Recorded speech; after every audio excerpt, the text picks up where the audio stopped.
Okay, hello Sagittarius. So, mag-cleanse lang po tayo, no? Hindi ko na-cleanse kanina. Thank you for it.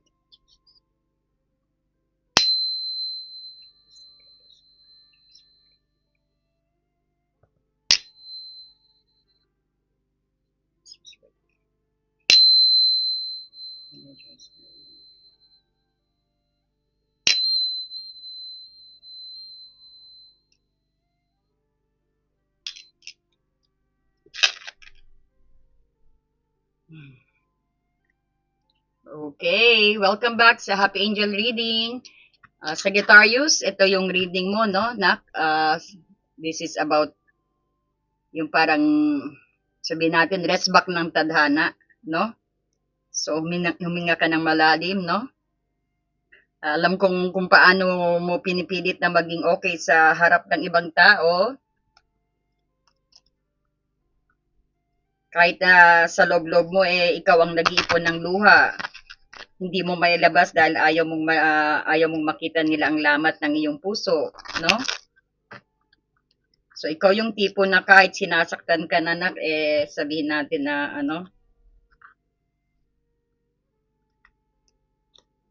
naghahanap ka pa rin ng rason para maintindihan sila, no?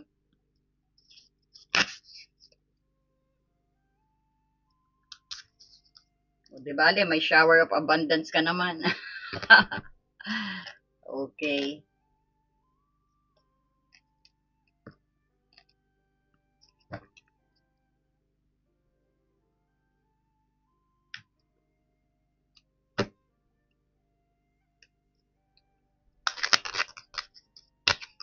Kasi ikaw, Sagittarius, parang naniniwala ka sa kabutihan ng mundo, no? So, pero ngayong araw na to, bubunutin natin yung pinakahinanakit mo, no? Yung mga katanungan mo, sasagutin natin para ma-enlighten ka at magkaroon ng peace of mind, para mahugot yung pinakaugat na na tanim diyan sa puso at sa isip mo, no? Hindi para maalala mo, but para hugutin natin ang mga nakaraan na hinanakit mo para gumaan ang iyong pakiramdam at para ma-energize ka, no? At ma-heal ka, no? Oops. Kaya pala, am I afraid to be seen daw? Tatakot ka ba? Huwag kang matakot. Si Sagittarius, mahilig mag-travel eh.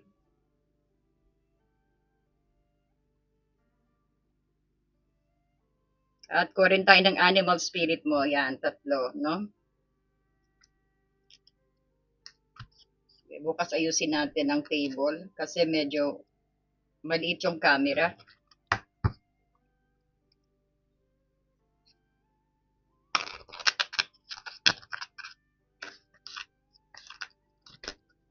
So, ngayon, no, ang tadhana na mismo ang babawi, no? Hindi mo na kailangan magpaliwanag pa sa kanila, no? Hindi mo na kailangan manumbat dahil ang bawat luhang pinatulo nila sa iyo na tinatala ng universe yan, no? Ito ang respect ng tadhana, ang iyong hostisya, no? Na matagal mo nang inaantay. So, darating na para ibalik sa iyo ang kapayapaan na ninakaw nila, no? Okay, pang animal spirit message. Coyote spirit. Ayan, si Coyote spirit. Yun naman makita. Mamaya papakita ko naman yan, no? Habang nag-explain tayo. Then, kuha tayo ng 5. Para sa ito, Sagittarius. So, pa-support naman po ng Happy Angel Reading. Ayan, sa ating mga new viewers, pa-subscribe naman po at itap na rin ang yung notifications bell, no, para updated po kayo. At nagla-live po kami, no? At para sa ating mga subscribe na, sa ating mga cross-watcher ng Sagittarius, pa-subscribe na po and pa-like and hype na rin po. Marami pong salamat sa patuloy na sumasubaybay na viewers, no? Thank you so much. Okay, gustong tumalon nito. Anong rason? Bakit sila naiingit sa'yo, no? Makikita natin yan. Uy, dalawa lumang. King of Swords in reverse. Isang padalos-dalos na tao.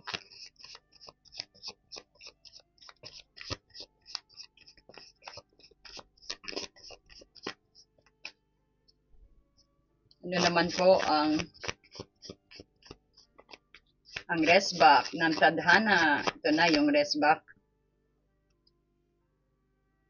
Paano ba, ano ang ibabalik ng universe sa kanila, no? Aba, power couple to Okay, what else? Ano naman po ang reward? Bakit may competitive energy? Clarify nga natin itong 5 of Wands. What's the 5 of Wands spirit guide?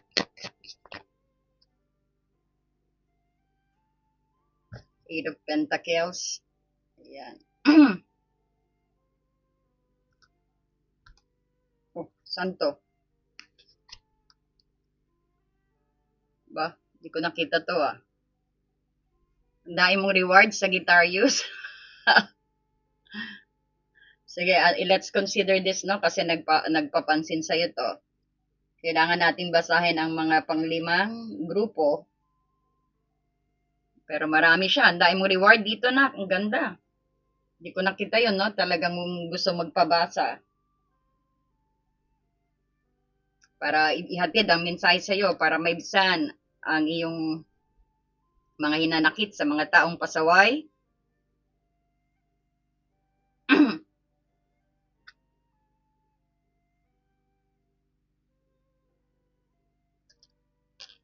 Nine of Swords, di makapagtulog-tulog. Five of Swords.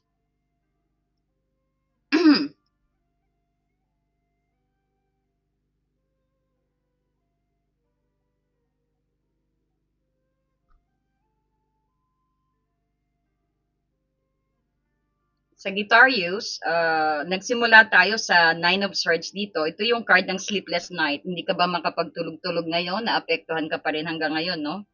Puyat at matinding overthinking. So, mga ilang gabi ka na bang hindi makatulog na maayos dahil paulit-ulit na tumatakbo sa isip mo ang ginawa nila sa'yo parang hanggang ngayon, no?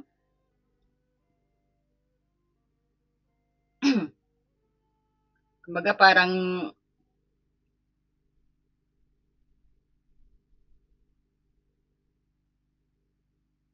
pinagdududahan mo rin ng sarili mo rito. Pinagdududahan mo rin ang halaga mo. At tinatanong mo sa sarili mo kung saan ka nagkulang, no? Subalit na pinapaalala ng card sa'yo, itong card na matinding takot at sakit na nararamdaman mo ngayon. Yun ay mga ano lang, nakaraang trayuma lang na kailangan mo ng palayain upang hindi na nila kontrolin ang iyong hinaharap. It's all, no? Maintindihan mo kung bakit. Malamang i-release mo yan lahat, no? Mailelet go mo yan.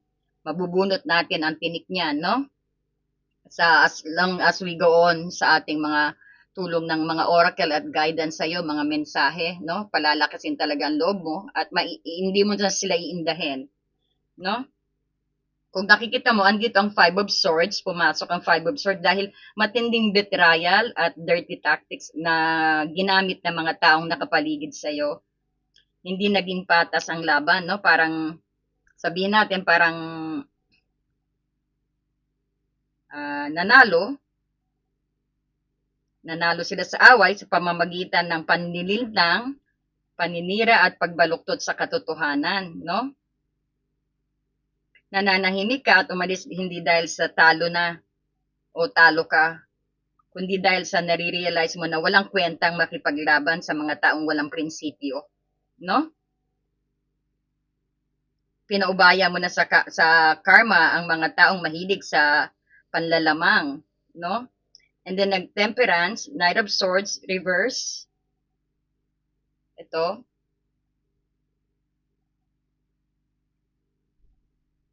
Kumbaga, binunyag ng tadhana ang tatlong tiyak na grupo na nananakit sa'yo. Ang ex-partner mo, sabihin natin very impulsive, reckless, dahil ang Knight of Swords is nandito reverse. Isang dating karelasyon na napaka-impulsive, mainit ang ulo at mabilis magbitaw ng masasakit na salita nang hindi nag-iisip. Halimbawa, no, yung sitwasyon na sabihin natin sa tuwing magkakaroon kayo ng simpleng pagtatalo, bigla ka na lang niyang mumurahin, pagtatabuyan o idadamay ang dignidad mo sa harap ng ibang tao para lamang ipamukha siya na siya ang laging tama dito, no? Then, sabihin natin, toxic friends or associate din, parang peace disruptor dahil ang temperance, no?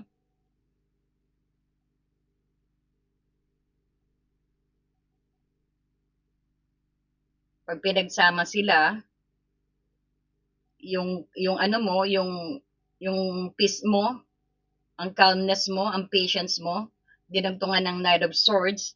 So, sabihin natin toxic friends or associate, nagkaroon ng parang disruptor energy. Isang kaibigan na sinadyang siraan din ang iyong kapayapaan at inner balance dahil hindi niya matanggap ang iyong magandang aura.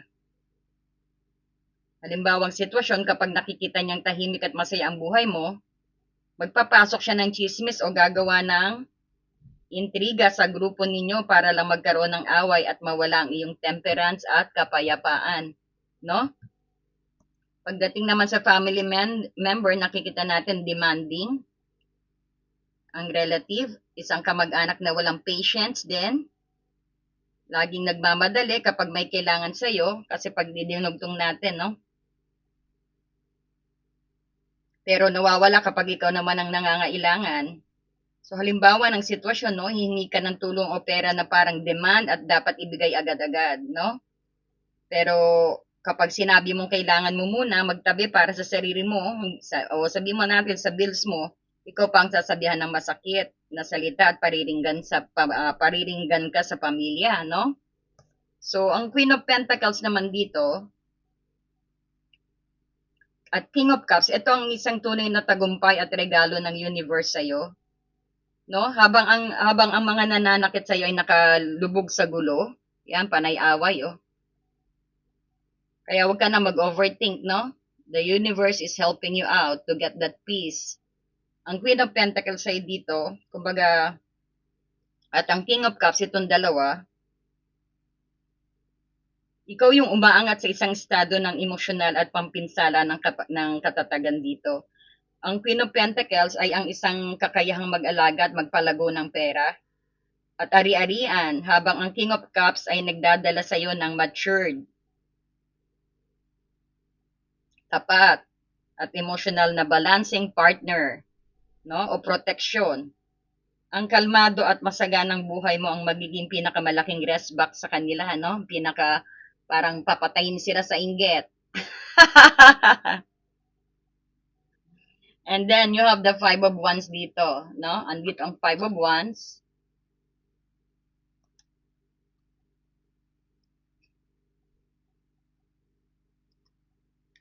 So, ang Five of Wands dito na, ito yung parang kompetisyon, no?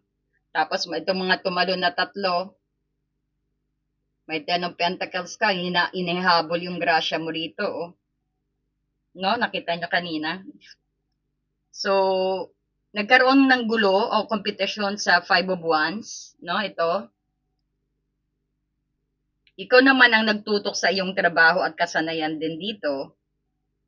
So, sabihin natin, nagkaroon din ng Five of Wands, pero tignan mo yung mga tumalon din na card kanina.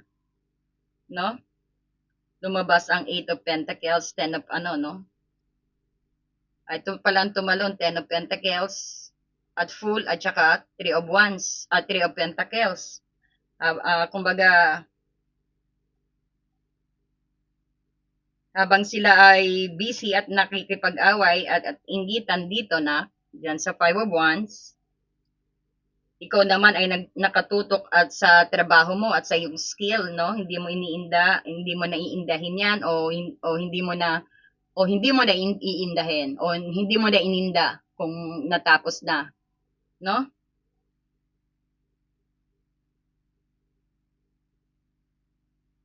Kumbaga, nag-aano ka, you are shaping your skills dito. Ginagalingan mo talaga, no? Especially diyan sa business mo, no? Kasi nga ito yung Queen of Pentacles mo, oh. No? O siguro sabihin natin na talagang ginagalingan mo. Doon din sila isang din na dahilan bakit din sila naiinggit. Kumbaga itong Eight of Pentacles, isang mastery, minamaster mo ang mga trabaho mo. Dahil dito, dumarating ang ultimate wealth mo at family abundance ng Ten of Pentacles.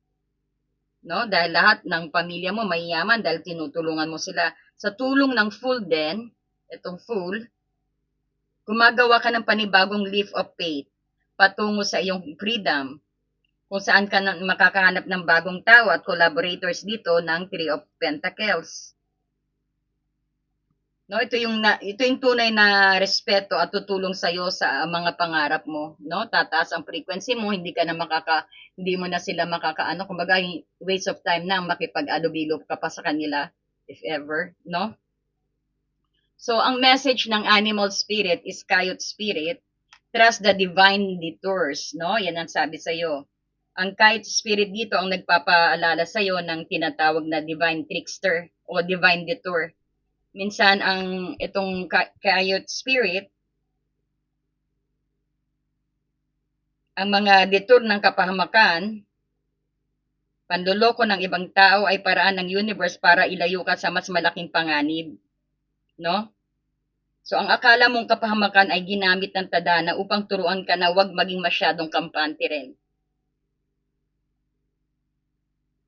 Minsan kailangan mong tumawa sa mga kabaliwan ng buhay at magtiwala na ang lahat ng pagbabago ay patungo sa iyong ikabubuti. So itigil mo na yan, no? Itong fear at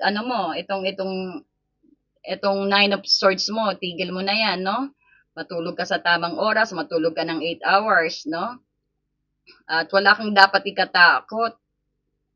Huwag ka mag-isip ng na isasabotage mo ang sarili mo, no? Laro lang yan, no? Tandaan mo, life is a game, no? Turuan ka na, kumbaga, sabihin natin na minsan kailangan din tumawa because laughter is the best medicine. Tawanan mo lang ang iyong problema, tawanan mo lang sila, yung mga tao na yan na pinoproblema mo. Magtiwala na ang lahat ng pagbabago ay patungo sa iyong kabubuti. Parang everything's happen for its reason sa kalagayan mo, sa sitwasyon mo. So ito naman ang gusto ipaalala sa iyo ng iyong soul, no? Am I afraid to be seen? So tinatanong ng iyong kaluluwa, natatakot ka bang makita o magningning, no? So ang sabi rito, the world doesn't want you to hold back any longer. Time to shine now, ayan sabi. Huwag ka na magpuyat, huwag ka na it's about time to glow, no? Magkakaroon ka pa ng eye bag niyan. It's time to shine your unique light on the world. Huwag kang mahiya. Huwag ka matakot. Kagaya ng pinapakita ng Nine of Swords dito. Do not be affected. Look at the universe is helping you out. Binibigyan ka ng kayamanan. Binibigyan ka ng taong magmamahal sa'yo at ang totoong partner na kaibigan dito. No? So, you are made from love. Tandaan mo yan. And from love, you are whole. There is no more hiding. There is no more shame. There is only truth. Live naked and free. Yan ang sabi ng iyong soul, pinapaalala sa'yo. And today's soul's action, what part of me do I hide so I can be socially accepted and fit in? Bakit kailangan mo itago, no? I-recognize mo kung bakit ka nahihiya, bakit ka nagtatago nagtatago o may tinataguan ka, or sabihin natin ayaw mo magpakita, medyo nahihiya ka, no? Basta isipin mo, am I being authentic? Itanong mo rin sa sarili mo, authentic ka ba? Are you real? So, do I allow myself to be all of me? What do I need to feel? Anong dapat mong maramdaman so I can be safe to be seen? So, journal your answer. Ito yung mga tanong tanong mo sa ito, ulitin ko, ito yung itanong mo raw sa sarili mo ngayon para magkaroon ka ng realization. I-analyze mo, no? So, what part of me do I hide so I can be socially accepted and fit in? Sagutin mo yan, sulat mo. Am I being authentic? Isulat mo, oo o hindi, no? Do I allow myself to be all of me? Naalaw mo ba yung sarili mo na maging na full potential ka? What do I need to feel? Anong gusto mong maramdaman para malalaman mo na safe ka, na para pag magpapakita ka? Ito rin yung pagpapakita ng skills mo, ng mga talent mo. Kasi iyan, no, ang dami mong skills dito. Oh.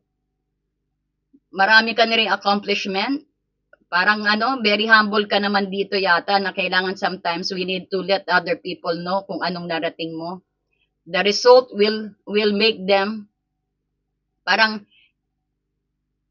yun patayin mo sa hindi ba, patayin mo sa iyong accomplishment, parang ganon. Pakita mo para tumigil sila ng kakachismis at paninira sa iyo. Sometimes kailangan natin pakita kung ano yung natapos natin, no? Too much humble sometimes na yan i-degrade ka ng mga tao, no? So need to balance, no? Nakakuha mo?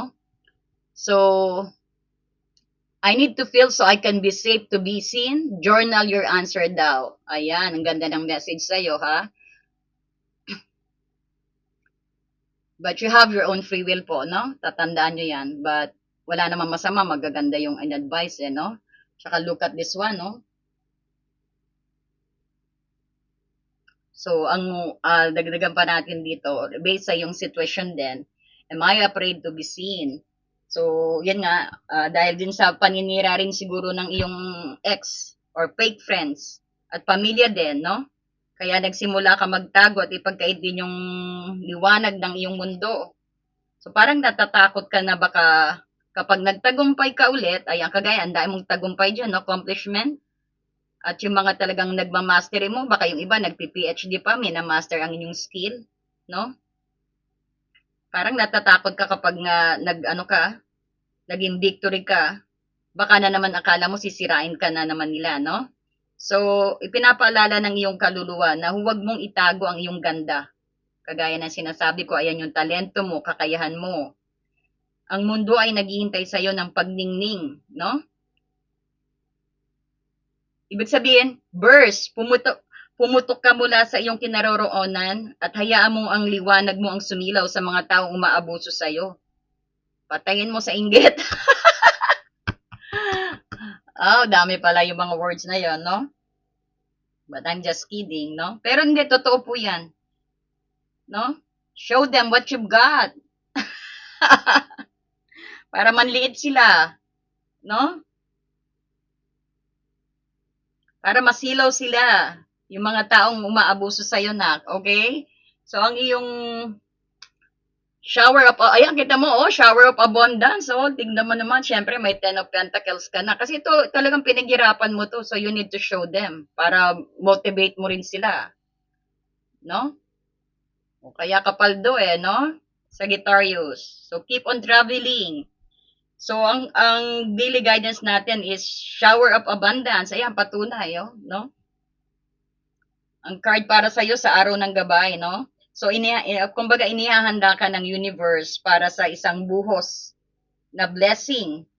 Ang puyat at sakit mula sa 9 of Swords dito na ay papalitan ng tuloy-tuloy na tagumpay, pera, opportunity, kapayapaan, no? At ang healing mo, no? So, buksan mo ang iyong kamay, no? Receive it. At yung heart mo upang tanggapin ang lahat ng kasaganaan na nararapat para sa iyo. Ang ganda, naiyak naman ako. No? Tignan mo ang bait-bait ni Lord. Okay. Ito yung shower of abundance din. Babasahin natin to. To heal your financial situation, first give us your worries. Ayan ang sabi concerning money. We will gulay you in order to show you how to create and accept abundance. As we work together, your financial situations will heal as fast as you'll allow it. Ayan. So, i-receive mo, no? Huwag kang mahiya i-receive because that is your abundance, that is your blessing, that is your birthright, no? Kumbaga, inuna ka, no?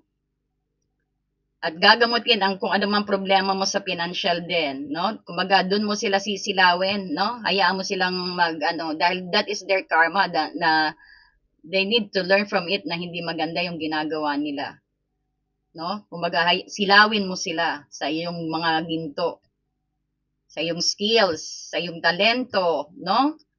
Kaya din sila nainggit, no? Ayan, napakaganda ng mensahe sa iyo, no? Always remember, you have your own free will po and you have your own beliefs. Pero po, napakaganda po ng mensahe. Wala pong masama akong nakita. Kumbaga, it's about time to heal that energy, no? At matulog ka ng tamang oras, huwag magpuyat. Okay lang, puyat ka sa ano ko, sa heart ko, sa video. Okay, marami pa po tayong mga video ha. Ayan, I do voice message reading at may promo po kami na for the next month. Pwede na namin gawin ngayon and this is next month reading, love and general po, plus 1 free questions. No, kontakin niyo po ako, nasa description box below ang kung paano niyo ako kukontakin, basahin niyo lang po. And thank you so much and God bless you po. See you po sa next nating pagbasa, no? Thank you. I love you, Sagittarius. God bless you.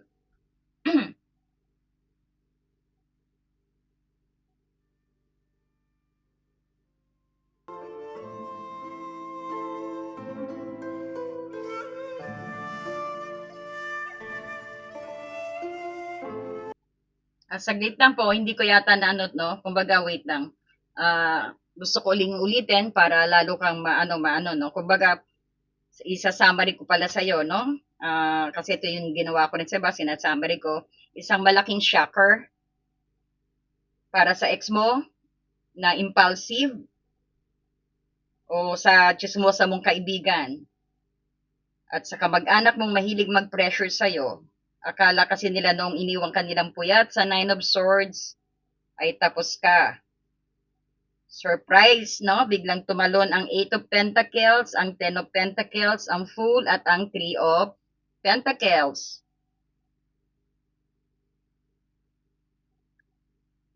Habang sila ay busy sa pakikipag-away, pakikipagtalo, pakikipagsira, nag-aagawan sa barya. Sa barya-barya.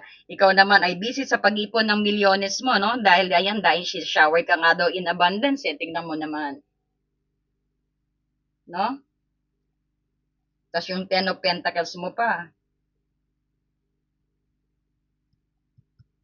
Nag-enjoy ka sa shower of abundance, no? Natututunan mo rin si Kayot Spirit na tumawa, ang sabi ni Kayot Spirit dito. Tumawa na lang sa kanilang kadramahan, no? Sabi nga, hayaan mo silang mag-away sa putik habang ikaw ay pa-leap of faith ng ating Fool. Pa-leap of faith ka, travel ka sa Boracay. Ayan, ako, ang init-init po dito, no? Hindi man lang makapag-beach. Mag-Boracay ka na parang lumabas sa ano ko sa Boracay. Lumabas sa ano ko sa may side message. Sinasuggest mag-Boracay ka raw. Ayan, baka dun mo makilala ang King of Cups. Hindi ko sinabi naman, no, but you have your own free will. It just came to my side message ang spirit guide sa inyo, no, Sagittarius. Ayan, thank you so much. God bless you po.